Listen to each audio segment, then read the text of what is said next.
বাংলাদেশি পর্যটকের জন্য ভারত ভ্রমণ নিষেধাজ্ঞা আইনি নোটিশ দিয়েছে।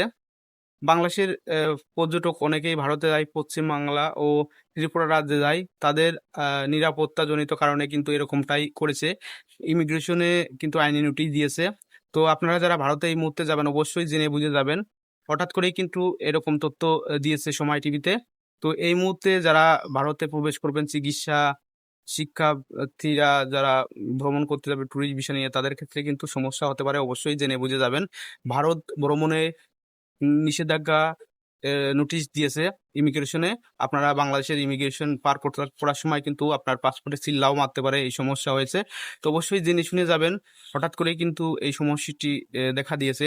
যারা বাংলাদেশের থেকে ভারতে ভ্রমণ করতে যায় তাদের নিরাপত্তাজনিত কারণে কিন্তু এই সমস্যাটি হয়েছে। মানে ভারত নিরাপত্তা দিতে পারছে না বাংলাদেশি পর্যটকদের জন্য, যার কারণে কিন্তু এই সমস্যা হয়েছে, এরকমটাই বলা হয়েছে নোটিশে। আপনারা অবশ্যই জেনে বুঝে যাবেন। ভিডিওটি ভালো লাগলে সবার কাছে শেয়ার করে দেবেন। অনেকেই কিন্তু না বুঝে চলে যেতে